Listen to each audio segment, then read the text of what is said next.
Live. Live and direct. Up in here. Do do do do do do. Let's talk some movies. Who is your daddy?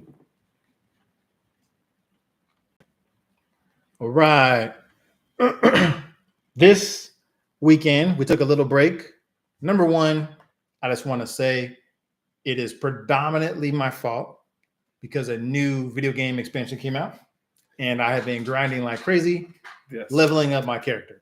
So I was like, you know what? No podcast. And he was like, all right, fine. So we bring to you, as we said last time, Rom Coms. Rom Coms. We'll be talking all about the Rom Coms. And the title that we chose for this one was Rom Coms, the battle for your heart, and the L word and whatever. So, yeah. L word? L word. Lesbian? Love. Oh. But sure, that works too, I guess. Yeah, I guess that works. Movie reference there. All right, so starting off, we could be on this topic for a super long time. Yeah. So we did have a discussion about how to try to condense it. So not only do we give you a ton of different topics as well as movies, we also wanted to kind of define a rom-com for like this topic of discussion, right? So if you do a quick Google, it came up for a romantic comedy or rom-com are popular genres that blend romance and humor, focusing on humorous aspects of romantic relationships. They typically involve a love story centered around two characters who are often portrayed as destined for each other. And I believe, Ian, you found a different version of like what it says on there? Well, I had some like list things they talked about, like what's a rom-com. So like one of the things is that romance is the overall center of the movie. So you talk about there is a romance between two people at the center of it. Then it goes, of course, I mean, it's a rom-com. So two things that got to be important. It's a romance and then the comedy. The comedy, there has to be comedy elements, comedy parts to it, things like that. And then there's some sort of emotional payoff. So somewhere is they basically have some sort of emotion in terms of someone grows or character growth or things like that. And then it's the overall like character's understanding of love or growth in love or growth in, I guess, personal understanding of love, I guess, is pretty much the top things, I guess, in rom-coms. Mm-hmm. Yep. But like, yeah, romance and comedy are probably this. And there's always a lovable lead or like there's cute way that they met. We can get those into cliches. We go into cliches of rom-com. Yeah. Like there's lots of cliches and things that happen in rom-com, which I mean, if we broke down a rom-com, are we going to go through the cliches of the rom-com or are we just going to start talking about rom-coms? We'll break down some other stuff. Like there's always some type of obstacle or challenge, right? Like in a couple of mine, I noticed I was actually going through this I was like, you know what? My top 5, they all have something in there where there's like the obstacle challenge. There's normally an obstacle in most rom-coms. Like that's the reason. That's like an issue. The relationship doesn't start right away. Yeah. Or if they're already in a relationship, there's something that's a struggle in their relationship. Yep, like something comes up as like that's the obstacle, and then the challenge is to overcome the said obstacle, right? Yeah. Now that could be whether they're just meeting brand new or they're already in a relationship. So I'll go. Let me pull my 5 real quick. Did you narrow yours down? Because you told me you were still working on yours. We said 5, and then I went to 10 because we said 10. Oh, all right. Well, I stayed with 5. But that's fine. That's fine. We could add some more in there. So I went 10. So I had 10 here. So okay. In the sense that you legit have your 10, I'm gonna go first and just do my 5. Okay. That's fine. So first, no particular order really. This is more chronological. I just went with like oldest first and then newest last. So for me, top 5. Now, Don't try to come for me or argue if you want to. Put in the chat or comments below. I just went with what I felt was like a good, diverse amount of rom-coms over the years. Okay.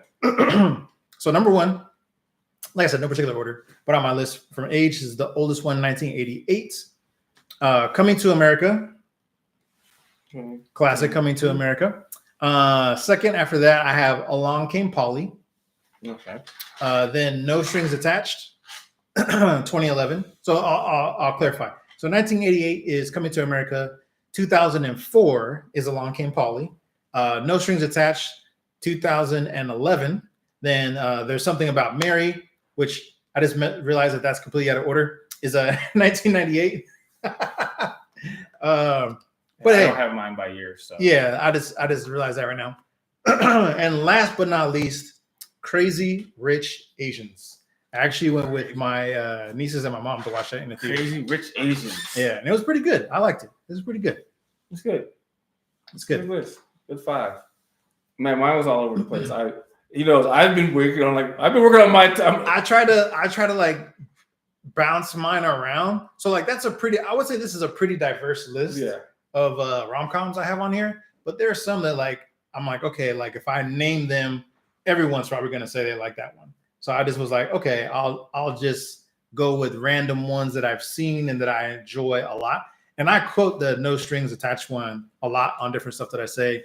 There's Something About Mary is like very influential. I would say it probably helped steer a lot of rom-coms going forward after it happened. I think at the time, I want to say it was one of the highest grossing R-rated rom-coms ever at the time. And then Crazy Rich Asians was like pretty huge, considering it's an all Asian cast and pretty big. I myself like Asian culture, so I thought it was really cool to watch it and check it out. Did really well. Along Came Polly is hilarious, downright hilarious. Multiple scenes that crack me up all the time. And it's the classic story of like, should these two people even be together? Yeah. No, but for some reason it works. And then Coming to America, obviously, super classic with Eddie Murphy as the Prince of Zamunda coming to America to find his bride. So Coming to America. The one that was on Amazon, not so much. It's like two Coming to America. Yeah. I already knew the sequel was gonna be good when it was an R. Yep. So I have a rule: if it's not an R-rated Eddie Murphy, I'm not a fan. Was the last the new Beverly Hills Cop's not R, is it? Nope. And it was okay. Nope. So 1 and 2 are only with the cops for me. So if it's not R, I'm not a fan. He didn't say it was okay or good. That's a shocking statement. I just want to take a quick pause for a moment here because this man says damn near almost everything is at least good. I do not say almost everything is good. I do not. It's just I know there's worse. Hey, and some of that list is on Eddie Murphy's non-R-rated movies. Go back to the last stream where he describes.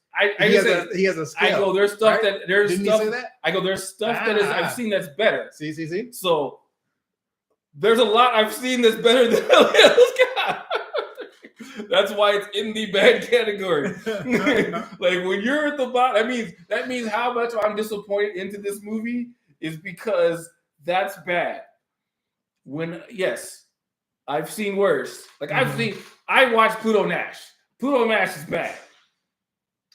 I dare you to rewatch it again. It's not as bad as you think. I've watched the thing 5 times.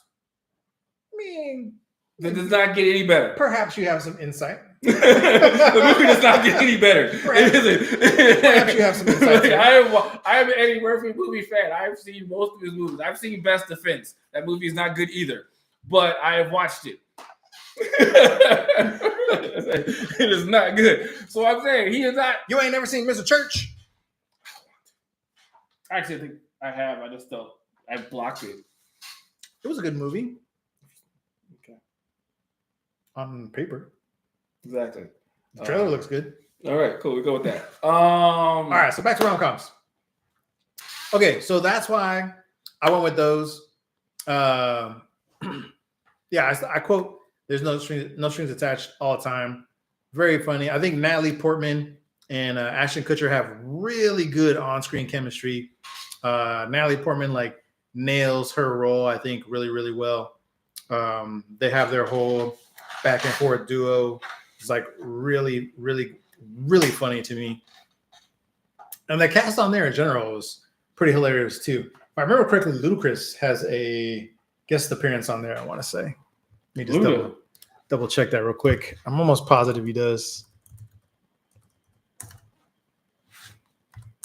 Or was he in the one that was, Friends with Other Benefits? one. Yeah. The exact same movie. The exact same movie cast. with Justin Timberlake. The exact same movie.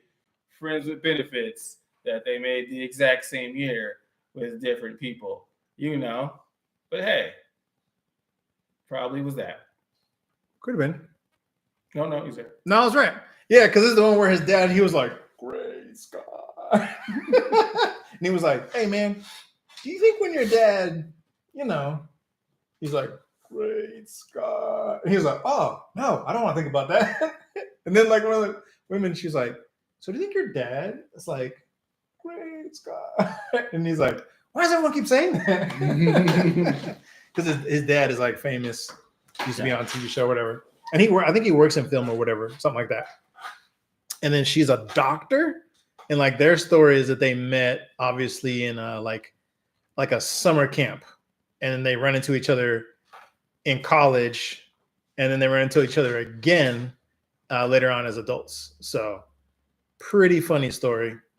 And then one I always quote that Natalie Portman has to say to him, she said something about, he's like, "So what's it like being a doctor?" And she's like, "I don't know." She's like, "My shoulders hurt all the time because my brain's so big."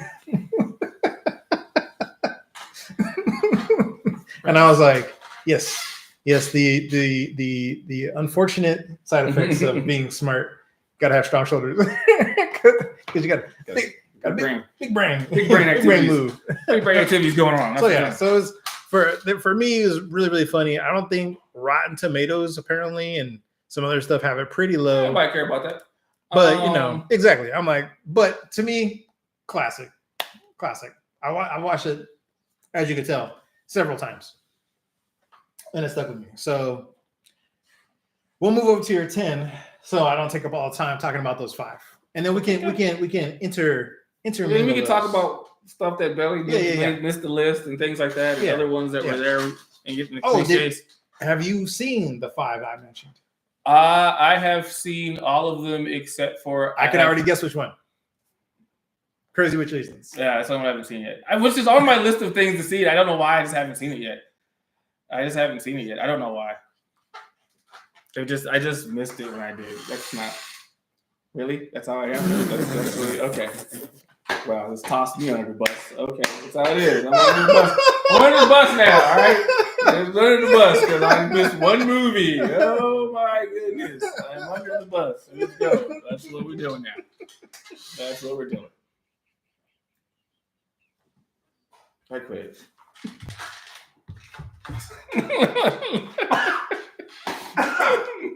It's a bad idea to take a drink and make a joke at the same time. I know what you're thinking. Shouldn't be laughing so hard at your own joke. It was funny. It's like I laugh. Denver killed himself. Woo! Yeah. Bubbles went out my nose. Oh my goodness. Oh, good. All right. All right. But it is a little curious that you just happen to not see that one. No. It's especially during pandemic times. It actually was there. Well, it came out before pandemic. See, even less of an excuse to watch it. Not really. No, I'm just teasing him. Just trying to create artificial drama. I just didn't get a chance. I just didn't get around to it. It was always on my list of things to watch. Clip that. It was on my list of things to watch. Oh, that would be so good. Whatever clip software needs to have that same thing for podcasting. Splice it. Right? Clip that. And rewind. Put your thing down, flip it, and reverse it.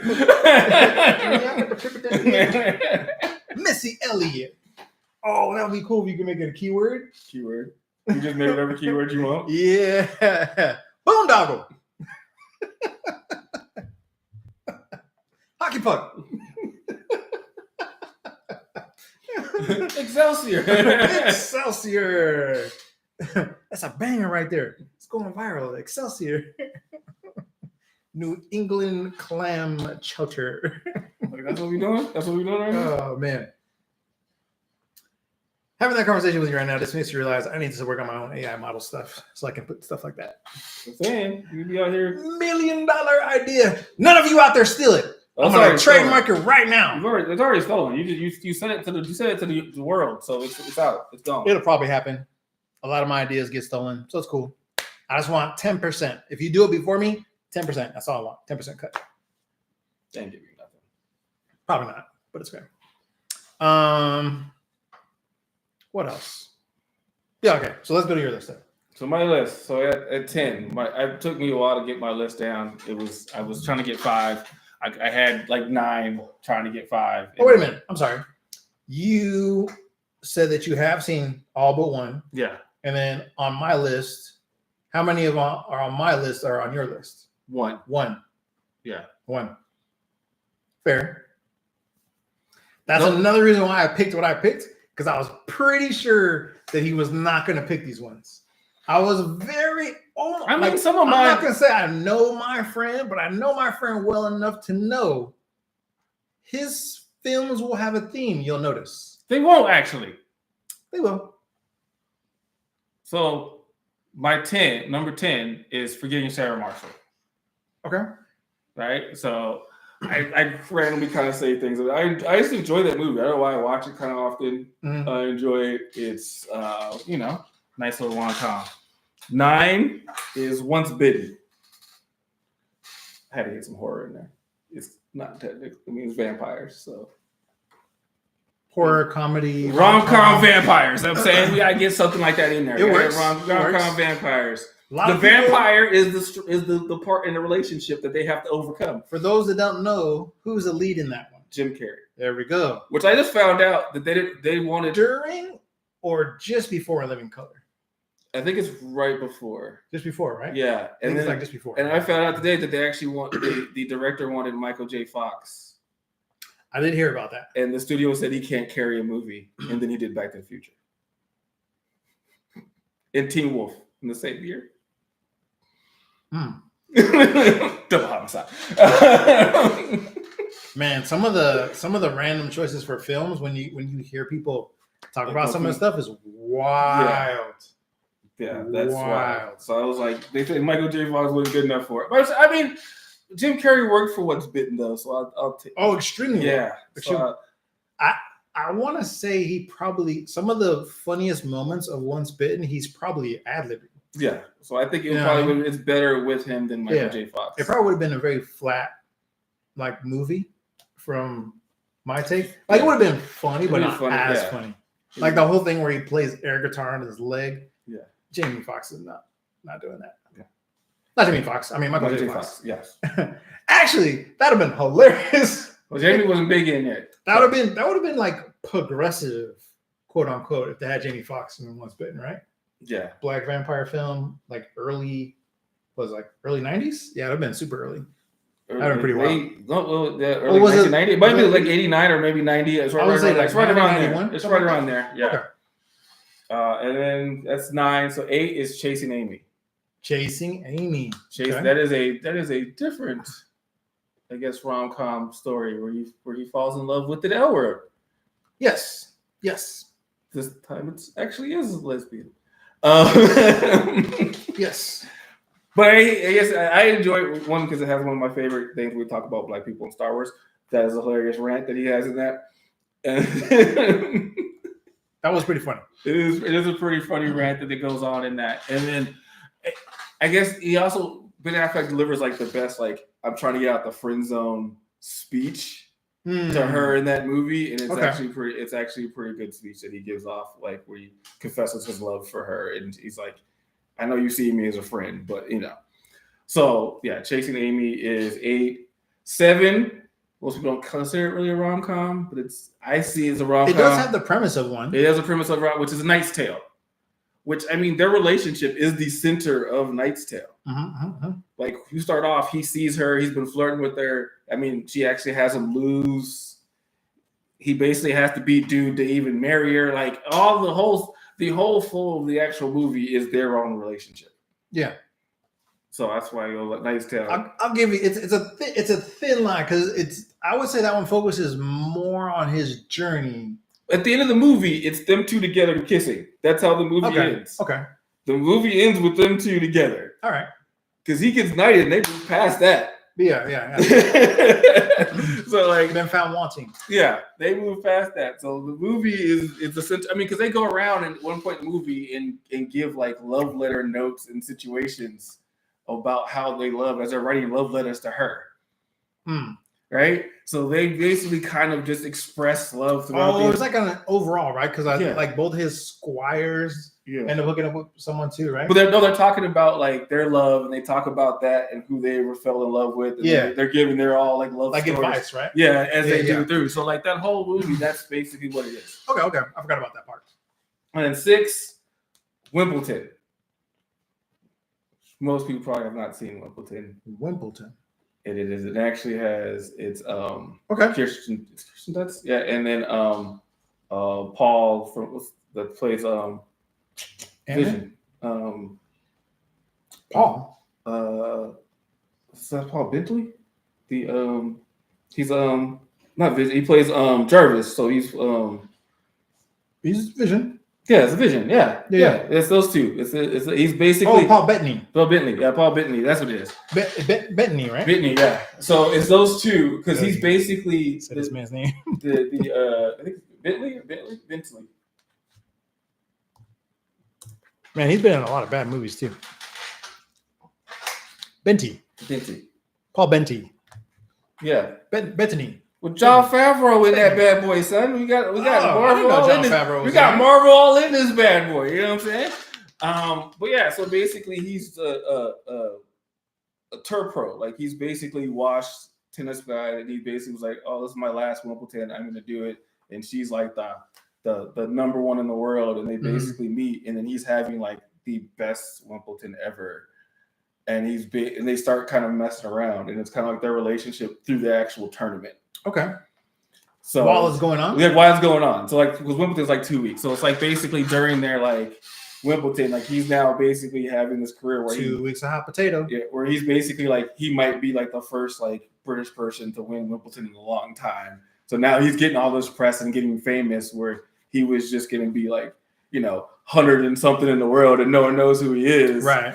And while he's trying to be with her? Yeah. And so then it's kind of like sneaking around and stuff? Yeah. So they're trying to like hide it from the press and be together and then kind of be like this. And then, her going like, well, I need some space because I got to focus on my win. I got to do this. And so the obstacles of them playing and him dealing with his fame and then her dealing with what she has going on. Okay. And then trying to basically make it work while they're both trying to win Wimbledon. So basically, she's a favorite, and he's a nobody trying to be the upset. Then becomes a favorite. So he's like the underdog. He's the big underdog of like the thing isn't going on. It's like the whole nation is behind him because it's Wimbledon's the English tournament. They're like, oh, get behind him, woo! Yeah. So he's like the English tournament, the big upset guy. So that's kind of what it is, and then like, of course her dad doesn't approve of him being with them because he wants him to. She wants her to focus on Wimbledon. Winning tournaments, being world number one and being the best. One. So that's kind of where it goes. I enjoy it. I've watched it a couple times, a few times. And then we're at 5, which is The Wood. Which, I mean, The Wood is quite awesome. It's, coming of age. Also, they're talking about, it's basically in flashbacks of them growing up and then just dealing with women in terms of The Wood is an interesting film. I haven't watched it multiple times, but the one watch I did, it was good. I liked it. Yeah, and then just dealing with their relationship and things like that. Lots of comedy, lots of relationship. It's a good movie. 4, Scott Pilgrim versus the World. So Very good. You got to break out the L world. Gotta bring out the L word, which I watched the other day, which I still love the movie. Scott Pilgrim. Scott Pilgrim, yo, I totally enjoy it. It's I saw that in the theater. yeah, I did see. I want to say I saw it in the theater too. I might have seen it in the theater twice, actually. I don't know if I saw it in the theater twice, but I did see it. I did see. I think I went once with friends, and then I think I might have went on a date to see that one. So it is. But I told that date I had not seen it. Yeah, I did tell a small lie. But it is worth the watch. He has to fight the 7 evil exes to basically stay dating the girl Ramona. Everyone wants her. That he really wants her with hair like this. Doesn't her hair change almost like? Well, like he changed it, and then he was like, "What happened to your hair? He changed it." He's like, "Oh my goodness!" And then Niles, the Asian girl, dyes her hair too, and then gets punched and they knocks the highlights out of her hair. Now you were vegan, now you will be gone. Oh man! Fun fact: I was not vegan when that film came out. Yeah. So I am now, and it's funnier because that guy was definitely not vegan. When vegan powers kick in, so what do you mean? Chicken isn't vegan. Yeah. As I was like, he's not vegan. What do you mean chicken's not vegan? He claimed to be vegan just so he can get a little power bump. He got his powers. He got some powers, and I was like, I'm out. And number 3, The Princess Bride. Classic. I wanted to put that one on my list. If we were going to do a top 10, I was going to put that one on my list. Yes, because Princess Bride is like the classic romantic comedy. I would say that's almost textbook classic rom-com. Yeah. There's love, there's obstacles, trying to overcome the obstacles. The fact that they flash back to the person telling the story. Yeah. Also, Fred Savage, right? Yeah. The fact where he's young and he's like, I don't want the kissing. He's like, just so you know, he's okay. He's like, what? He's like, he doesn't die this time. He's like, what do you mean? And he's like, well, you look a little tense because you're. And he's like, no, I'm not. So you know the eels don't get her right. Yeah, the eels don't get her this time. Like, I was just concerned. Yeah. Like I like the subtle touches on it.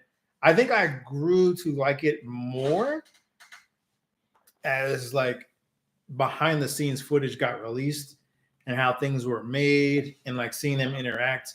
And then you got Andre the Giant in there. That's right. And then you got the Sicilian. Inconceivable. Yes. Man, that alone, I don't know how many times I have said that, or I do not think that word means what you think it means. Like, I think I've said that probably ever since I watched the film. And once I realized, I'm like, you know what? I'm going to just start quoting stuff from movies. And I just started quoting that one a lot. Yeah. A lot. I want to say since high school. I think I've been saying that. So, inconceivable. 20 some odd years now. So, yeah, great film overall. Oh, and then what's the acronym for rodents? ROS is rodents of unusual size. There you go. Yeah. Rodents of unusual size. Which you can clearly tell it's a person in a rodent suit. And that's what makes it even better. And yes, it does make it better. Rodents of makes it really great. Because you can tell it is a person in a rodent suit. And they don't even try. And it was excellent. Yeah, it was done really well. I like it. Yes. And then Billy Crystal. To believe. That means to bluff. To love.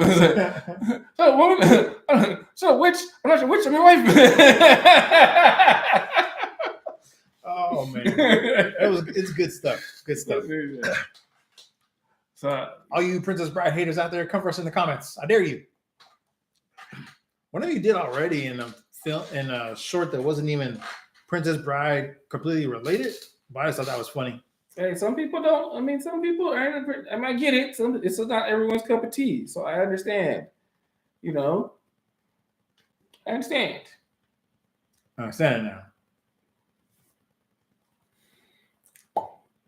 So my number 2, which is also on his list, is Coming to America. Say, can you see Coming to America? Eddie. I mean, it's Eddie. If we always established already that I'm an Eddie Murphy fan, yeah, because I mean, my number 1 is Boomerang. Boomerang. See how he transitioned to that so quick? Like we didn't even touch on Coming to America. He just went. It's Coming to America. If you've not seen Coming to America, and I'm sorry, I mean you might be racist. You got to see Coming to America if you haven't seen Coming to America. And stop, if you haven't, stop the black hate. I'm saying stop the black movie hate if you haven't seen Coming to America, because I mean, really, it's one of the greatest comedies ever created. So, Sexual Chocolate. That was good. That was good. Good and terrible.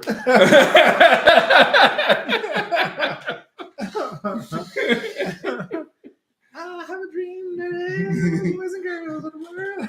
I didn't come here to preach you today, but you know.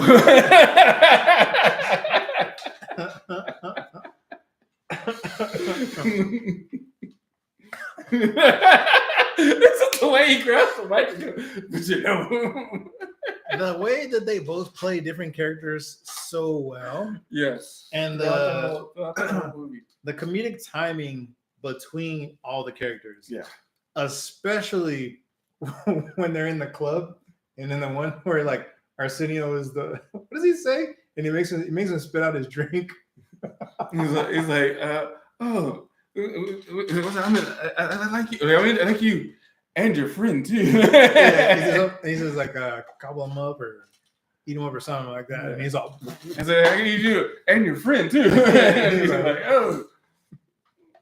It's like, oh, and I like the rapping twins. I want to feel all the MCs want to feel on my breast. And they're like, I was Joan of Arc in the previous life with the lighter out. And I was like, whoa. What do you put in this?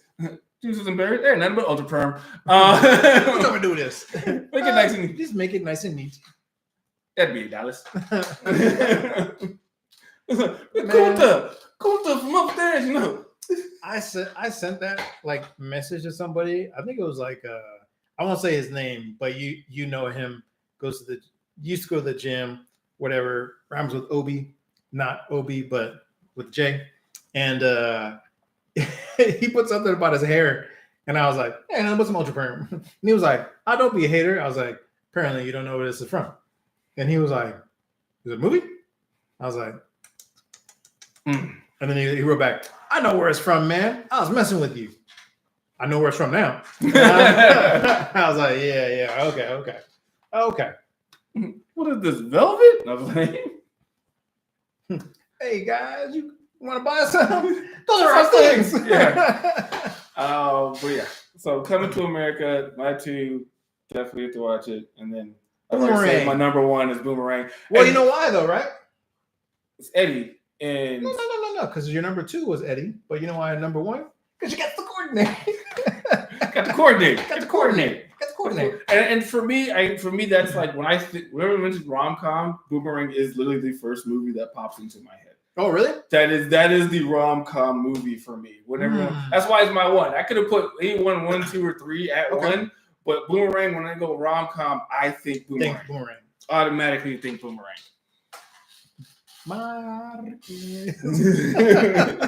It's just weird how she just throws herself at young, virile. Like, why are you laughing? You thinking that we did something? Oh man! Just because she ain't wearing her panties don't mean we did something. God rest her soul. Original Catwoman. Or second Catwoman, right? Or was she the original? She's original. She's the first. Or the Cat was the first Catwoman. Yeah. So. Yeah. Overall, that movie kills me every single time, and I watch it, and it's just like. Like, everything racist. Like, there's a lot of actors in that film too. Yeah, a lot of actors. David Alan Grier, Chris Rock's in there. Halle Berry, Robin Givens, Tisha Campbell. Is it Tom Davidson? No. Is he in there? No, it's David Alighieri. It's not Tom Davidson. Oh, okay. Tom Davidson is Strictly Business. Hmm. But yeah, it's there's a lot of Ray LaShawn. There's a bunch of like actresses. He's a Halle Berry, right? Yeah, Halle Berry for sure. Robin Givens, Tisha Campbell, all of them are in there. Oh, what was her name? She was in Conan. Oh, you're talking about Grace Jones? Grace Jones. There you go. Yep, Grace Jones. Grace Jones is in there too, acting wild. Yeah. Mhm. I heard that some of those scenes she was ready for it to be real. Yeah. That's what I heard.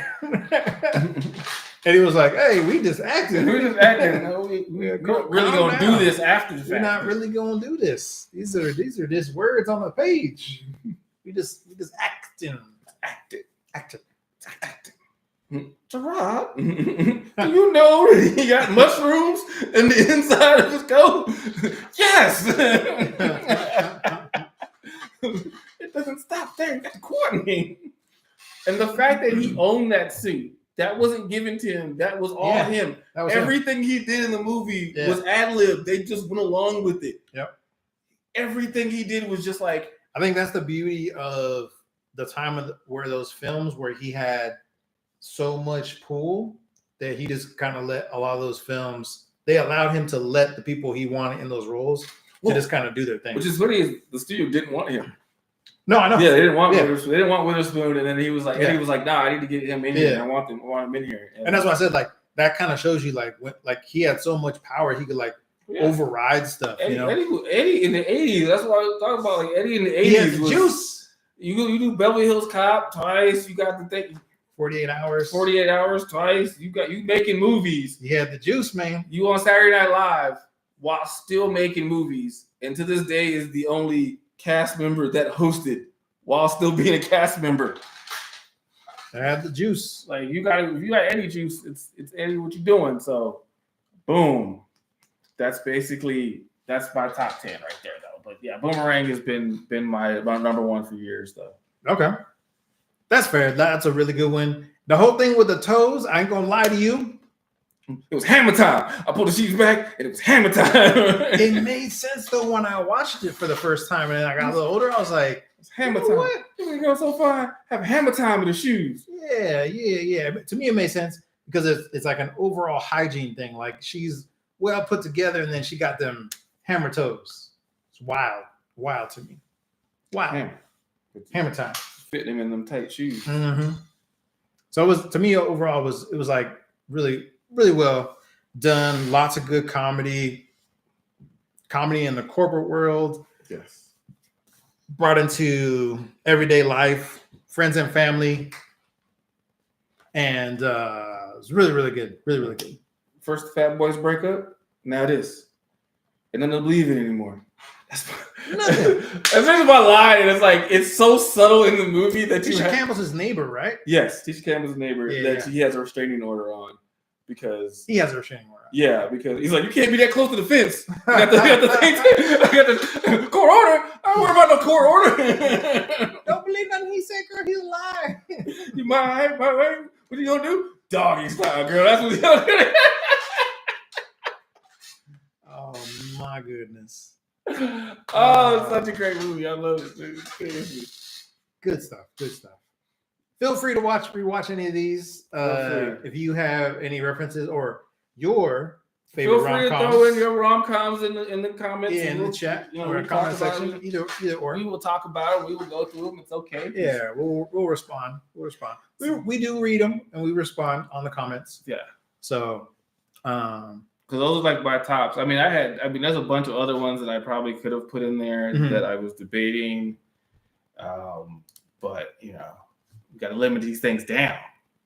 Yeah, because you could be here talking for. There's so many rom-coms. There are a lot, and I went through watching a lot just to go through. And I was looking at cliches. People told me to watch certain things where I went and watch like Friends with Benefits would have made my list also on the top 10. That's a good one I liked a lot. Friends with Benefits. Yeah.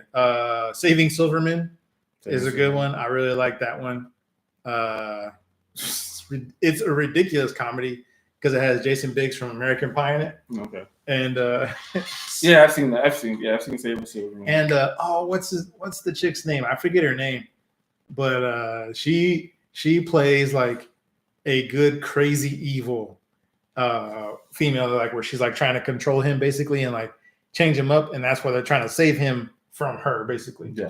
So I thought that was an interesting twist. At that time, I hadn't seen a film like that, so I thought it was good. There's a couple other ones that came out too that I would probably throw in there as well. You got Sleepless in Seattle. You've got Mail, were really good.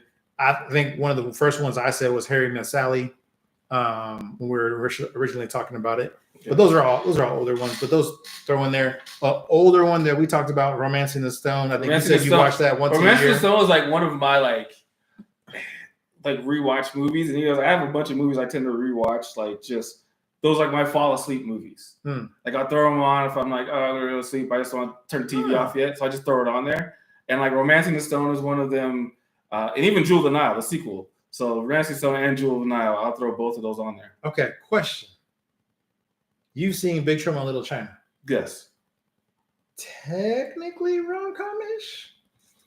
I was debating that. Okay, so we were talking about borderline rom-coms, right? Because I was, as you were saying that, I'm like, okay. Only thing is because you meet Jack Burton. You meet Jack Burton. The whole reason why Jack Burton goes on this adventure is why? It's to save his boy's girl. Yeah.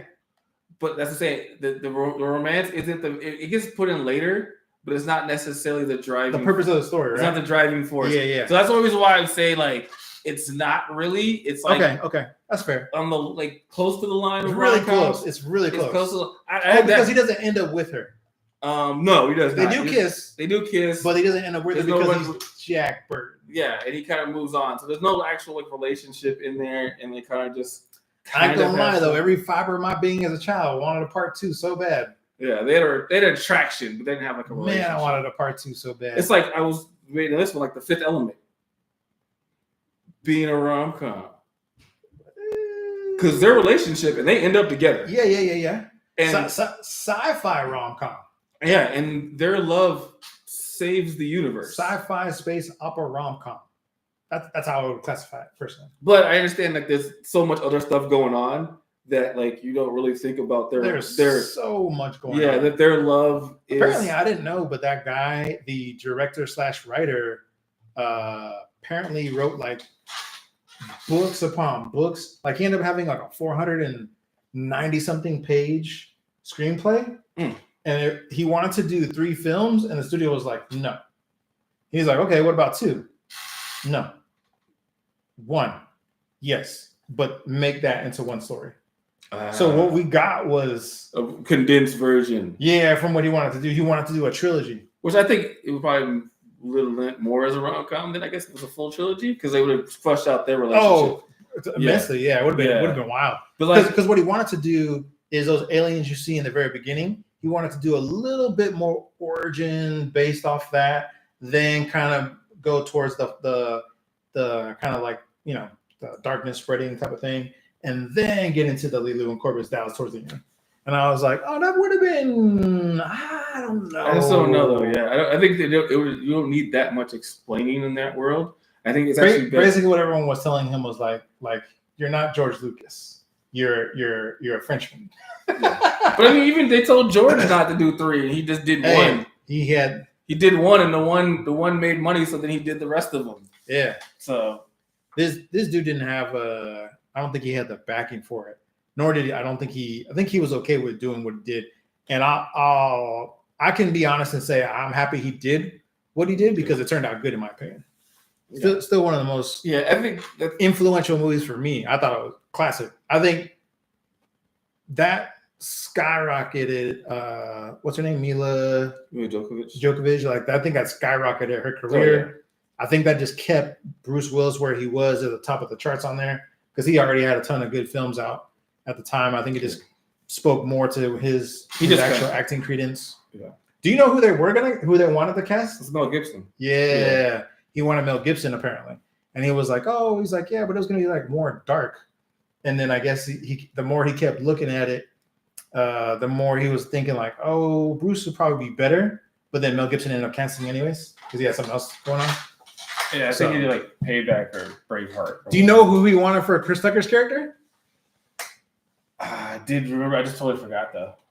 You like this person a lot. Was Eddie? It's an artist.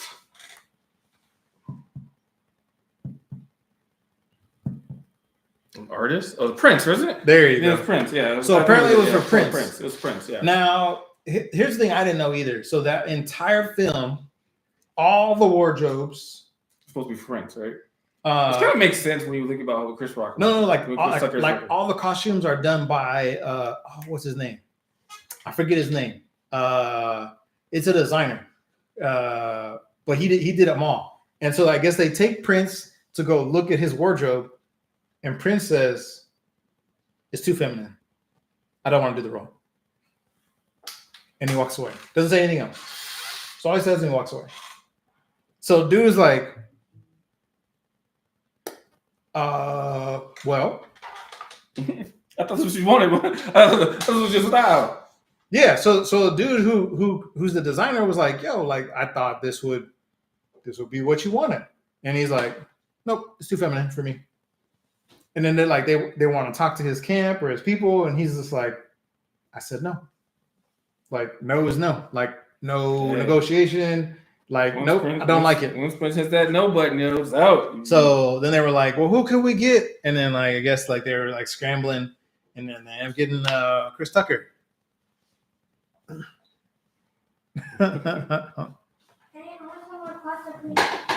Okay. We're back. Yeah. But yeah, so that is what we were doing on The Fifth Element. So yeah, I was saying it was probably kind of borderline, but are we doing borderline? So I probably leave it as just outside, just like the last one, but it's still good. It's still a good, a lot of romance, a lot of stuff on it. A lot of borderline in terms of what we talk about in romantic comedies. I'm trying to find some more borderline ones here that I was talking about this week. Another one that was borderline they were talking about, which one I'll discuss it when he comes back, but it's Groundhog Day. Because yes, he's in the loop and he's trying to get out of the loop, but everything that is going on. Another borderline I was saying was Groundhog Day. Groundhog Day, yes. Because he's in the loop. Yeah. But everything he's can't doing get out until it's perfect. Yeah, he's doing everything for have her. A perfect day with her. So he's basically doing everything with her. So I'm like, okay. Which is interesting if you think about it, because technically he has to have a perfect day with her for him, because he's technically kind of trying to like save himself from being in a rut. Yeah. Right. And he's realizing like, you know what would make me happy would be her. But then he realizes like he himself is just not happy. So then he finally gets to a place of where he's happy. So then he can be with her. Yeah. So, because she does not like original him at all. He's like, I'm just too grumpy, man. I'm just too grumpy. Oh, so that's why they're like, hey. It almost reminds me. Remember, you've seen Scrooged, right? I've seen Scrooged, yes. Yeah. It closely resembles the caricatures of Scrooged almost. When he starts off, because he's like ultimately jaded weatherman. Yeah. Don't drive angry. Don't drive angry. Punxsutawney Phil drives them off a cliff.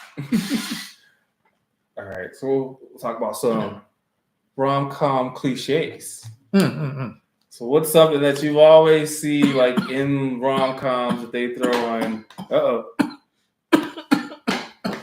Someone dies, and you gotta come in and save them, and then all of a sudden they're in love. Wrong pipe. Oh my goodness.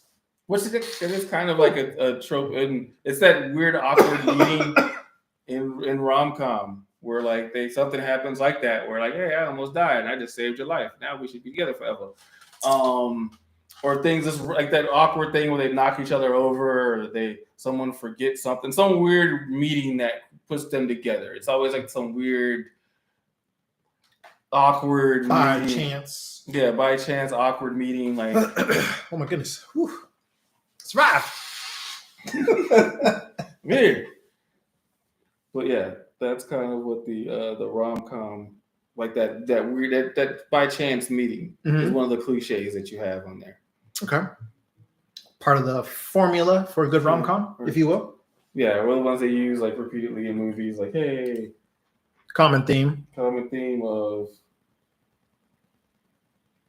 sparks that initial interest, yeah, interaction, gives you that first glimpse of chemistry between the two,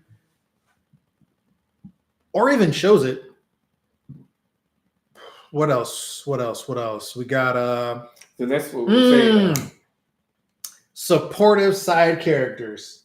There's always side characters that offer some type of support role or advice, something of that nature to kind of help push along the story. There's always like a random, like weird, like comedic joke or something, but they're pushing the story on. But they're also like making fun of the entire situation also, or they're like doing something where they're like doing insults or whatever it is. But they're also pushing like this romance to happen or whatever it is.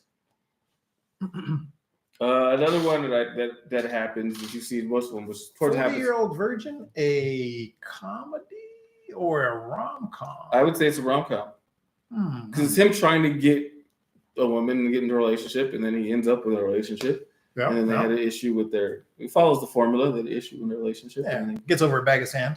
He gets a bag of sand. A bag of sand. He's like, have you touched her? By the way, I don't know about you. I think I laugh way too hard every time he hits that pothole on his bike. Way too hard. And it might be because we ride bikes.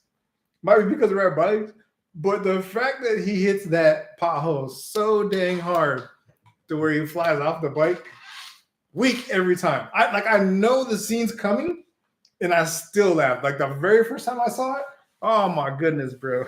The best part of me in this movie is actually did not make the original cut. It is on the uncut version. It is where the two go at it? It's the Kevin Hart cameo. It's like, that's your boy? Wait, that's your boy? He's like, okay. It's like, I'm clapping on both of y'all when I get back. Both of y'all when I get back here. He goes, what do I do? It don't matter. He was like, I need to press that to the warranty. We both rep the same smart tech. That's my boy. We'll both bomb on you. Because I need to send the warranty on the price of on the house. It's like that I can't do. Come on now. With the set. He's like, first of all, you've been warned. So let's move forward amicably. First of all, you're throwing too many big words at me. That was a good scene. It was a great scene. I love it. It's so good, in fact. I think we had this discussion. I thought it was actually in the original, but I had just seen the director's cut so many times. I thought it was part of the original movie. Yeah. So that was interesting. I thought it was part of it. Yeah, I'm like, y'all cut this scene? So y'all was seeing the whole movie and was like, well, nah. We know why they cut it. You know why you're gay? Yeah. We know why they cut it. You know why you're gay? Enough of know why you're gay. You made a spinach dip out of bread.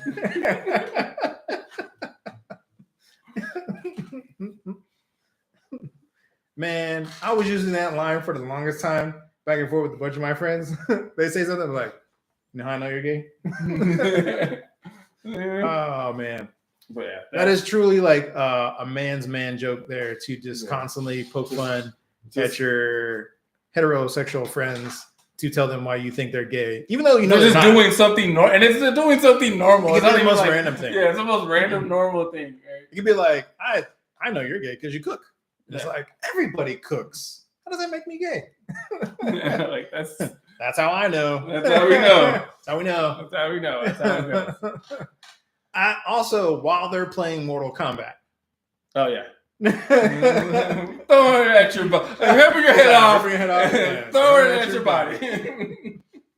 Oh man, yeah, that was pretty wild. So the other thing cliche we have is, of course, mostly happens in a movie is that big, huge, like grand gesture, where it's that standing outside with the boom box, or like running through an airport to catch their flight before they go, or big speech why they should be together. Big speech, or like they embarrass themselves in front of everybody as a grand gesture of like, this is why I love you, or whatever it is. Like that's that overall like gesture of their love. Is there a film where someone does that and it ends up being Betty White but not the actual girl? Is that the proposal? I don't know.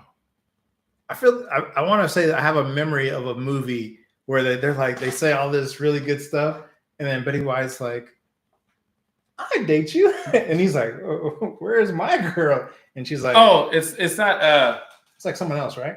Well, it actually does happen in Coming to America.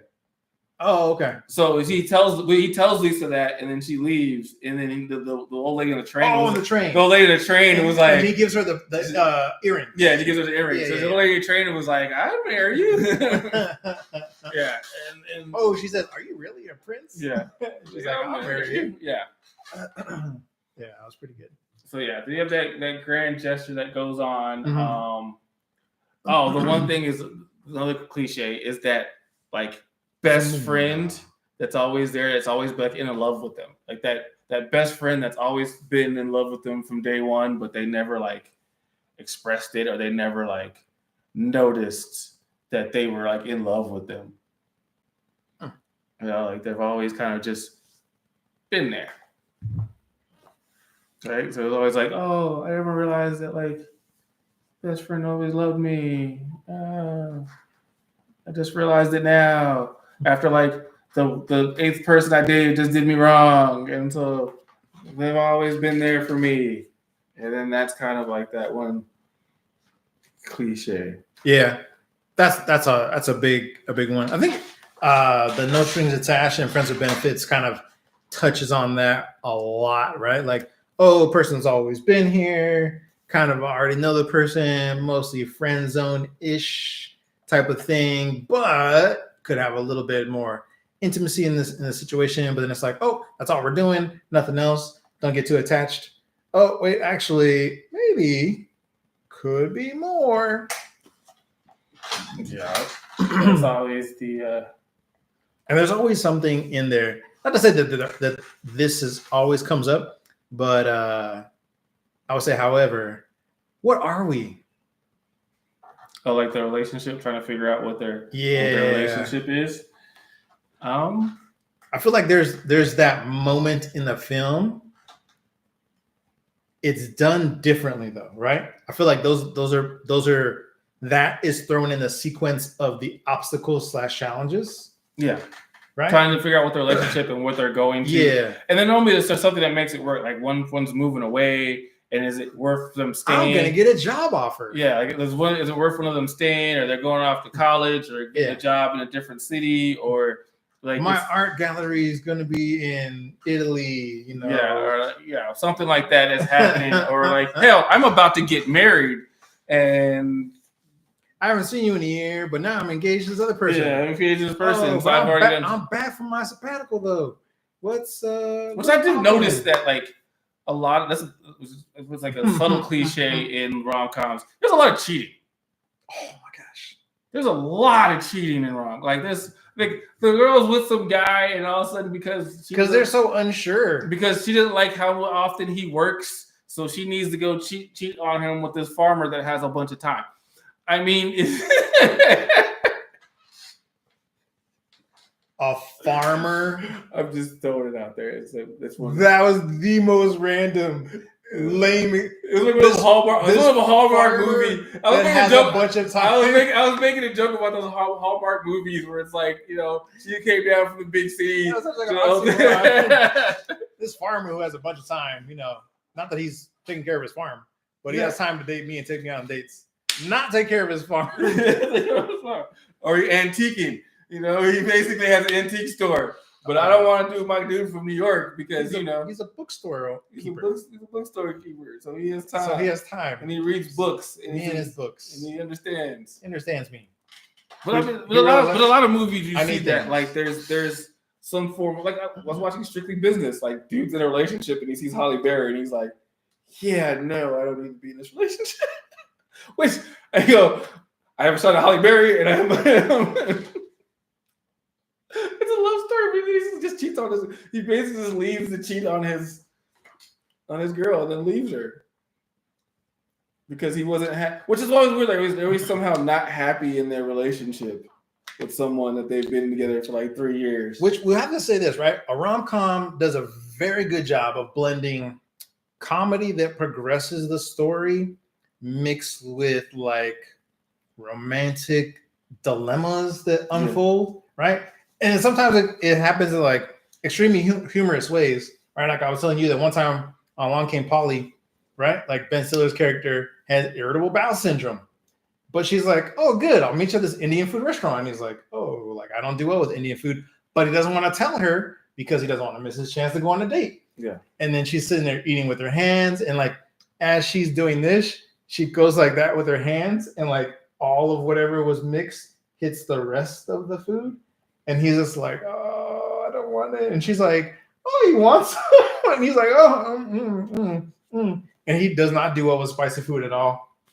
So his gut's bubbling. And then by the time they make it back to her place, where he's like super excited, but he's already been sweating profusely, literally looks like someone threw water on him. He has to go number 2. As he finishes, she tells him, hope everything's okay in there.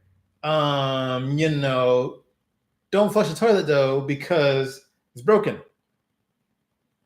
He already flushed the toilet, it's starting to kind of overrun. He's trying to figure out a way to see, this never made sense to me that it's already stopped up, and somehow to stop the water, he's like, oh, I'm gonna get this towel. Ends up being the embroidered towel of her dead grandmother. So not that he defiled that at all with his feces in the toilet. That's still good. It's a little dirty. Just wash it off. Still good. Yeah, right. That's still good. You know what I'm saying? But yeah, like there's a lot of that. He pooped on her grandmother, technically. Yeah. Yeah, but a perfect example of how comedy progresses the story on that one, right? Yeah. There's a lot. I mean, there's a lot of cheating. Or the opening scene where he talks about he sharted. Yeah. I use that word till this day still. I don't do it, but I use it as a joke for other people.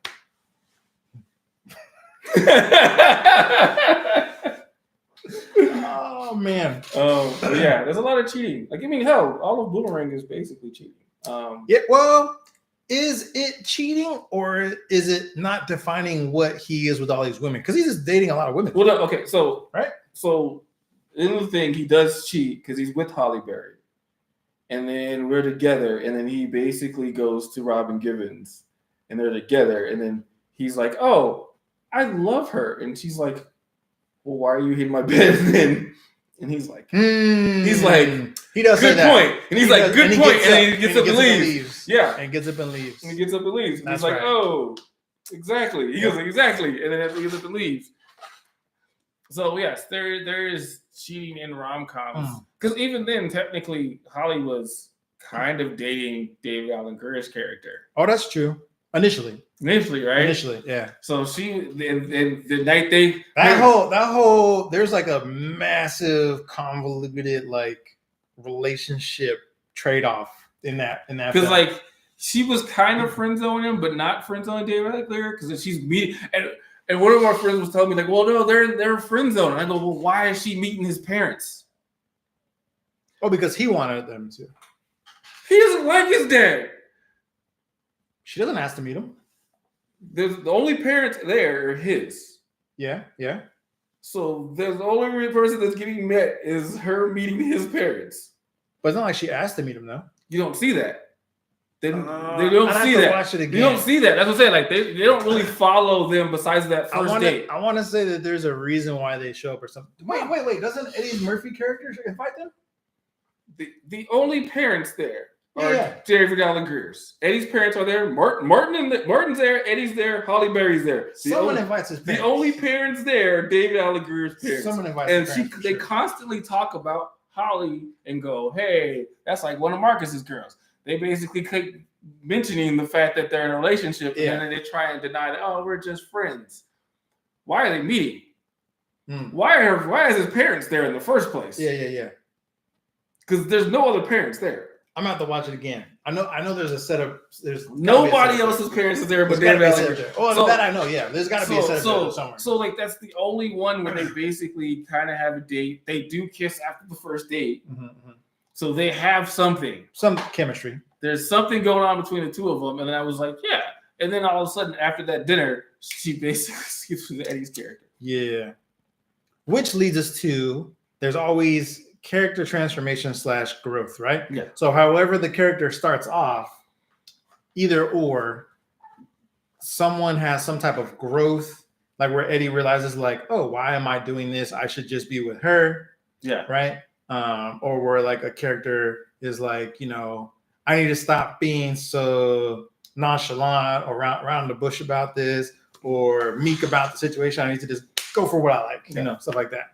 So there's always some type of character growth / transformation. So yeah, they were trying to figure out, oh, this is what I need to be doing instead of doing this, and that's kind this is what I really want. Yeah, and that's kind of what women want could be a romantic comedy, right? What women want. I mean, he's listening to what women hear, and then he's trying to do better, and then he also hears what's going on relationship wise, so he's trying to be better in terms of what is also happening. Starts off as a huge misogynist / womanizer. But then he hears what every woman around him is hearing, so he kind of betters. And what they think of him. Yeah. And he's like, I should probably change. Nobody likes me. No one really likes how I am. None of the women in this building seem like me. a horrible person. Yeah. All right. Well, thank you guys for telling me how horrible of a I person. forgot that I said that, and I am sorry. That could have been my top 10. That would have been my top 10. It's actually, I don't know if it's my top 10, but list. it's I've seen it a couple times. I like it. It's really funny. Yeah. Even the part where he's like doing the ads and he's like slowly leaning forward, like what and they're like, oh, makes me tired.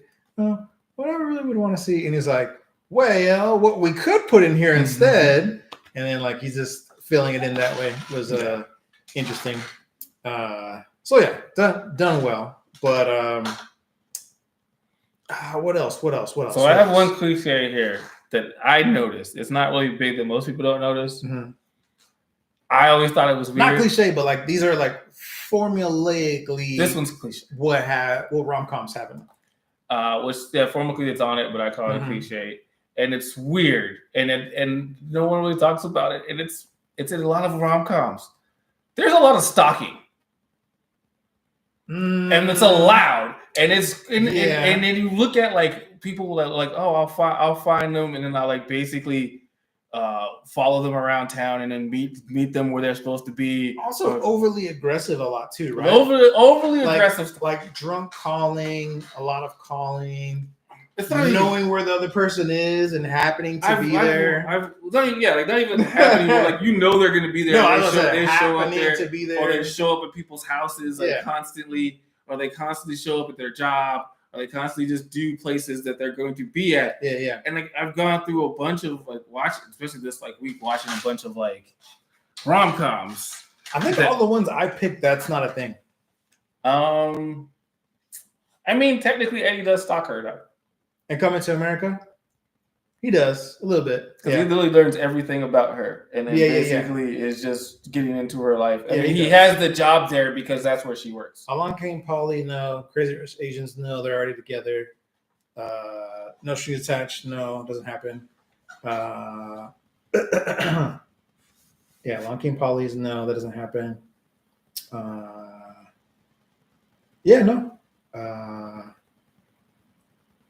Only the Eddie Murphy one has stalking. Yeah, but the rest of them don't. Yeah, because he fully takes the job. Oh well, Something About Mary. No, it's the other dude who stalks her. Yeah. What's his name? Gordon Levy? Huh? Is it Gordon Levy? No. The what's that? He ends up getting the veneers. I forget that guy's character's name. Yeah. But he ends up stalking. He's the one stalking her. Yeah, I've watched a couple of them because I was told to watch a bunch of rom-coms, and I watched like 27 Dresses, and I've watched and then watching 27 Dresses. There is stalking throughout that movie, just based on if you follow what the guy does. Oh, Matt Dillon. Done. Matt Dillon's character definitely stalks Mary. Yeah. Actually, a majority of the men in that film stalk Mary. Yeah. Huh. But yeah, I watched the movie. He meets this girl. I forgot about that scene. Yeah. There's she leaves her planner in the basically the taxi. Right? So he could have literally just told the taxi, hey, I just dropped her off at her place. Just, hey, you left your planner, and just give it to her right then. Mm-hmm. But he instead goes home, reads her entire planner. Oh, writes his name in like dates for it, like that's for Saturday, then writes his number into it, and then gives it back to her. Like I has it mailed or give it back to her, like here's your planner. And then starts showing up at all her job events that she has interviewed because he's already found her planner, so he knows where she's at. Something about Mary is stalking also. I forgot. Because he hires Matt Dillon's character to find her. And then once he finds her, he starts telling him like where he can run into her. Yeah. And then he ends up telling lies or whatever. Well, yes, stalking. So there's a lot of that where like it's just showing the guy like, hey. Which I gotta say, I guess we don't need to go to those links nowadays if you really want to talk to someone because of social media. Because you have more way to be connected to them. But back then where you couldn't see someone like on social media or something like that. Wild to think that you're like, man, I want to talk to this chick so bad, I'm gonna hire a private investigator to find her. Yeah, but like some of the movies I see where they try and just make sure I need to be where they're at or constantly where they're at. They show up at their job. Saying that out loud. They show up some events. Saying that out loud. And it's seen as romantic. Yes. Or like perfect example, right? Now I gotta be honest with you here. I'm pretty sure you don't find that to be romantic, do you? No. Just like the one TV show that's on Netflix, You, right? Where women are like, oh my gosh, I wish someone would. You wish someone would stalk you like that? I don't think so. Do you really? I mean, the whole reason why the show is popular because women are resonating with the fact that he's doing all this stuff, and apparently he's good looking, so it's cool. Which I've learned through the rom-com space, and then I've learned through it. If you're attractive and they're attracted to you, then it's not stalking; it's pursuing. Because hey, if you do something I like you, you're stalking. If you're Michael B. Jordan and you're following him, you're pursuing. Oh my gosh, he's pursuing you. But if you didn't like him, he's a class 5 stalker. You need to get this guy out of there. So it's kind of like how they're perceived, and is the attention wanted. Shamik Morris following me. Hell, yeah. Michael B. Jordan's following me. Hello. Hey, how long have you been following? You didn't have to follow me. You could have just came. I wasn't sure if that was YouTube. 2 blocks back, I wasn't sure if that was you. Just get on up in here. Like, but that's kind of like when you look at these, like a lot of it is just guys. Sometimes it's women. I mean, hell, it's they're using something to get close to a guy that they like or a girl that they like and try and be where they're at to be like the chance to meeting or have a meeting and keep making it happen. And you're just like, that's stalking, dog. But we're just okay with it. Like, yeah. It's like such and such gonna be there. We got to be there. I mean, I watched Strictly Business, and he literally just he meets Halle Berry at a restaurant. She drops her like photo, and he just keeps it, and he just pockets this thing. Which is, I guess, which if you think about it, if someone just grabbed a photo of you that you don't know and just put it in their pocket, like that doesn't come off as creepy. I wanted to say that's being what like human nature was from back in the day, because like. What are the chances of you seeing this person again that you wanted to know more about? So back then, people would use like every little thing to try to track that person. I don't know. Back then, I still thought it was creepy. No, I still thought it was creepy.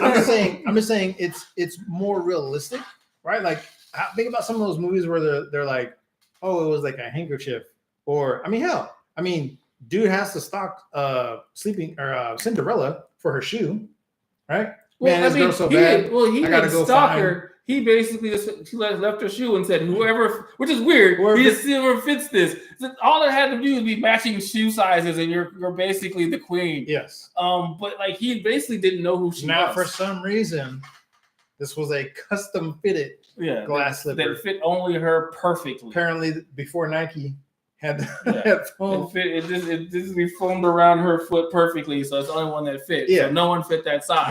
There's no way anyone else's foot was getting in there. Apparently, also every female in the kingdom had some big ass feet. Yeah. Because she's the only one with a small foot. I remember the animation. The sister's foot was in that mug like this, and then it said "Whoop," and like kick the shoe off. So some of those crazy stories or premises are wild. It is fantasy, of course. I'm just saying that I remember. I remember people getting phone numbers on napkins or on like the most randomest thing. Yeah, but that's good. Like, but that's thing. Okay, meet, blah blah blah. We met. It's not like stalking, but it's like, hey, I saw you, and now I'm gonna constantly just show up places that I know you're working at. Man, to meet you because I want to meet you so bad. Yeah. I remember we were stopping at the Denny's every single time afterwards, so one of my friends could hopefully run into the girl that we saw. We don't know what club she went to, but he was like, "Oh, maybe we'll see her there again. Let's stop at this Denny's." And I'm like, "Man, that Denny's is kind of out the way." He's like, "Come on, man, let's stop there. What if I see her?" And I'm like, "All right." We never saw her again, but we stopped there 3 more times. So, Stalking is love, I guess, based on Rom Com. No, you're pursuing them. If you get them. If you don't get them, it's stalking. It's stalking. I say it's stalking. If you don't get them, it's stalking. If you get them, you pursue. I'm not a fan of it. Like, if you happen to like chance see the individual, that's one thing. Like, if you always like when we went to the Buzz, like if we're at the Buzz and I just happen to see them at the Buzz, then they're there because I was going there. But I'm not going to the Buzz in hopes to see somebody that I should have talked to the first time. Right? Some people do that. Well, here's the thing. If you go like, hey, it's someplace I'm going to normally go anyway. No, that's what I'm saying. There's a difference. And then like, oh, they might be here next week. Yeah. That's the thing. But the fact that you're doing something you don't normally do, and you're like, yeah, hey, I'm gonna go to this farmer's market because I heard her in the background mention that she likes farmer's markets. Yeah, like her. So I'm gonna start showing up at a farmer's market and hope that it's the one that she goes to. Yeah. That's stalking. 1000%. And then just run into him like, oh, funny meeting you here. I didn't know. And then like trying to start. Oh, you shop at Hot Topic too? But yeah, I mean that's kind of the the love of rom coms. Now, I would say to me that's like the unspoken dark side of a rom com, right? That there's some kind of stalking. It's stalking or cheating. If you think about or both. Both. We talk about because sometimes the stalking can uncover the cheating. Or lead to cheating. If we talk love stories, like what pissed me off was Titanic. That's horrible. She cheats. 1000%. And then she has a whole nother life, and she don't give a damn about her husband. She cares about this dude that died that she knew for like 3 days. And then she had a gym that probably could have made her whole family rich that she didn't give a damn about. So her husband worked her his entire life, and she could have just been like, hey.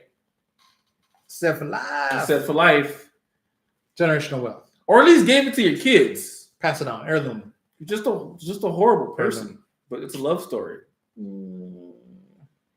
I'm just saying. That's what I'm saying. Love. A lot of the love stories that go in, I'm like, it's stalking, it's cheating. And sometimes it's perceived cheating because people don't want to pay attention long enough to go, oh, you're standing in a room with that person. You must have been cheating. I'm not going to wait for explanation because, I already saw it with my eyes that you were standing next to this person or someone told me that you were cheating. And that's all I needed to know. Yeah. So don't want to end it on that because that's kind of a low note. However, that is the dark side of the comedy, right? Yeah. Comedies sometimes, even as in a rom-com or just a romantic film in general, I still feel like there's a little dark undertone to a lot of those because very rarely do you see it just be like an original intermediate type of thing. Like I want to say No Strings Attached was good in that sense because that's not a thing. Crazy Rich Asians, not a thing because they meet in college, they're talking or whatever, and then they just get together. And then his family's trying to stop her from being with them. So nothing like that crazy. I have a light cliche that happens. This is not a dark one. Oh, okay.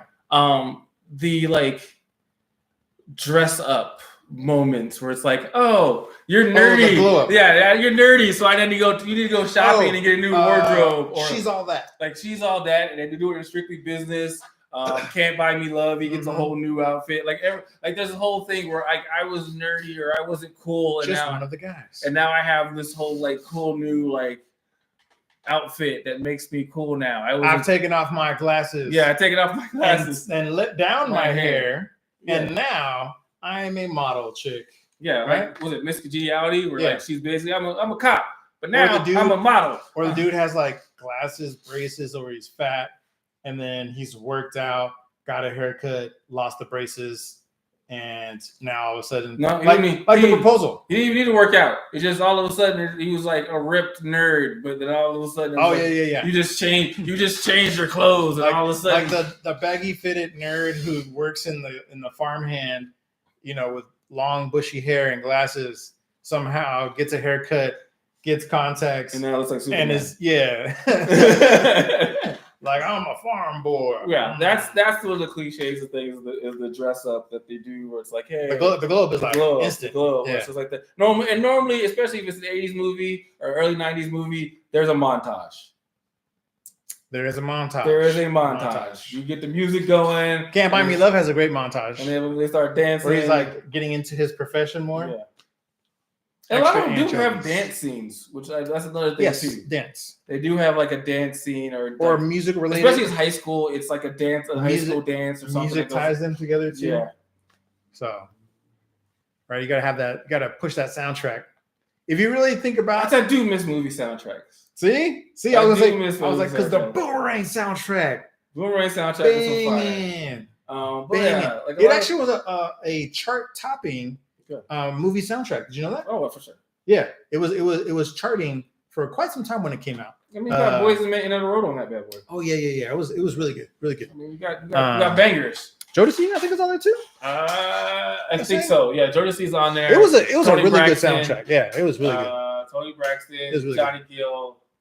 Yeah, really good. It was a really good soundtrack. They dropped some bangers on that one. Yeah. But it used to be a whole process, right? There was like, hey, we're gonna do this film, we're gonna do this music, and this music is gonna help sell the film. You know what I mean? Yeah, like the moments, like the music to me ties into those things. And what I can think of that comes to mind really, really fast that did that really well recently, not a rom-com at all, but the Spider-Man Into the Spider-Verse and Across the Spider-Verse. Both those soundtracks are awesome. Yeah. Sony Music, good stuff. Great stuff. Really, really good. Really, really good. Like each one of those scenes, like when Miles' uncle shows up, you got the like, what's up, danger? When the Prowler shows up, like like, oh, the Prowler's on the scene. Yeah. But then listening to the song that comes after that follows it, you're like, oh, this is a theme song that they wrote, not just a sound bite. It's a whole song, right? Or the like, what's called the I'm gonna start a riot. Basically, Kingpin's theme music when he comes in on the scene when he starts walking, like there's a whole song that goes with that. That dun, dun, dun, dun. It's like who in here trying to start a riot, right? And then all the different like songs, like.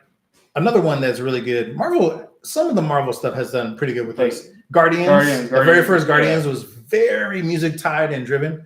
They've been doing, but it's just like there's different because they were making original. Style. Well, even 90s still had like original like music. I think when we got to like streaming, it was just like we don't really want to pay for the music, so we're just gonna throw it because they were getting like top billed artists. Like you want to see this. You'd want the soundtrack. Like the soundtrack is like, oh, I want the soundtrack for this. Or I want the soundtrack. Do you remember that? That used to be like a big thing. It'd be like, get the soundtrack. The movie soundtrack used would to drop. be You have a huge. movie, and they make sure they have like a soundtrack with it. Now it's like movies. And like whoever was the hot artist, they're like, hey, jump on this track. We got a song. That's where you get like random remix or like Babyface making songs. Random like artists thrown together, which you lose because we don't have that anymore. Man, we had Rugrats. Take Me There. Remember that? You guys remember that song? I do, but Maya and Blackstreet. Great song. But you get that, and now it's like you don't get that anymore. You do not get that. Which is weird. I feel like music has like in terms of movies. You get scores now. It's more like just like music scores. It's more classical. They just don't want to like go in there, throw some pianos and some and do a score. Some trumpets, some like woodwinds over here. Like, I want give me Batman. Or like give me some deep. We're like, hey, we're gonna do Batman '89. Who we getting the soundtrack to? Let's give it to Prince. All right, and then the whole album is just Prince, and Batman is scored by Prince, and it's a chart topper, right? For some reason. And I'm like, I don't know why they killed off like movie soundtracks, but maybe I don't know, it's just dealing with the deals with the music companies and then like the rights for music. I want to say the distribution or maybe the music companies kind of broke off. Like basically, it used to just be Sony and Warner Brothers, and then Warner Brother Music. And then like Sony Music. So Sony, a lot of the Sony ones will have it. Disney doesn't really have that tied to music groups as much. And then Warner Brothers still does. But a lot of those artists, they all kind of left, right? I think it was just the breakdown of the artists. And like you said, streaming, I think has been a huge thing that broke that down a lot. Okay, it's just like, okay, we put out, almost like why are we putting out a soundtrack album was going to go on streaming and how they how is it going to get the money for it? Like how are they going to get paid for it? Yeah, like based on how the streaming deals is, and then I guess because it would break down based on how many artists you have. So probably just is it profitable? That's probably the main thing is why. That and then probably ego, got a lot of ego now involved in a lot of this stuff where a lot of the artists probably don't want to do it. I mean, if you told, hey, do you want to be on the new Avengers soundtrack? I think someone would probably be like, yeah, but like, I mean, you or me can think of moments where I ain't gonna lie. Look at the Black Panther soundtrack. Yeah, like so Kendrick Lamar. Black Panther soundtrack is bang. But then you have to get someone to do like the whole thing where it's like, okay, he went and got Kendrick Lamar. See, that's my point. He went and got Kendrick Lamar, it's like, hey, come do my soundtrack. And Metro Boomin does the whole one for Spider-Man. Yeah, so it's like you have to get that. Where before they were just like, hey, we're doing a soundtrack. We get this one. We'll do this. You guys want to jump on this, and then boom. Yeah. And then it was just soundtrack. And like, hey, you're gonna probably get a single out the soundtrack, and then you go off it. But now it's like they don't really have to get a single from a movie because they could just throw the single out. Yeah, and everyone's banking on just the stars of the film. Yeah, selling it, right? Like there's nothing else. I feel like before there was more production involved. And I think too, what we don't have is because they're music videos. Because that's probably why the fall off of music videos. Music video. Because you could put the soundtrack. MTV meant something back then. Yeah, because you could have the soundtrack and then you have the music video. Does MTV even do music videos anymore? Not really. Nothing, right? Because you can just watch them on YouTube. Everything's on YouTube. There's no. Yeah. I remember. You remember that? Another world premiere. World premiere. Yeah, they could just do that, and I guess that's right now. You don't have to do that, so they can just throw. World premiere is like, hey, it's going live on YouTube in 2 hours. Yeah, that's basically what happens now. You can drop. They just throw it online and just it's on YouTube. Or so if someone does a video, channel. It's just online now, so you don't have channel. And that's the thing, like they don't have to attach it to a movie. Because before it was attached to a movie, and that's what it was. Where's the Lex? Nothing. Remember that guy, that director? He directed a lot of good R&B and hip hop videos. Anyways, Hype Williams, yo. Hype Williams. Oh, Hype Williams. Man, he had some bangers, yo. He had some bangers. All right, but we're gonna end it on that note. I got some stuff to do. Ian's got some stuff to do. Maybe watch some more rom-coms. Let us know in the comments down below what you guys think. Did we touch on rom-coms enough for you guys? Did you want this topic to be broader? Do you want it to continue? Thinking for next week. Did we talk too much about the rom-coms? Yeah. Did you want it to be shorter? Let us know next week. What are we doing? I think are we doing sci-fi? Sci-fi films? We talked about doing sci-fi films, so we can just rock in sci-fi. I think I put a poll up, and I think sci-fi is winning. I think it's tied with sci-fi and 80s comedy. So we can flip a coin, decide whichever one you want. Okay. All right. Sci-fi or 80s I comedy. will do a poll as well on mine, and we'll see if that ends up being a deciding mine's factor. at a tie for sci-fi and 80s comedy. So mine's basically tied for those two. Okay, I'll do a poll. I'll do a poll on mine. All right. Until next time, we're out. Peace.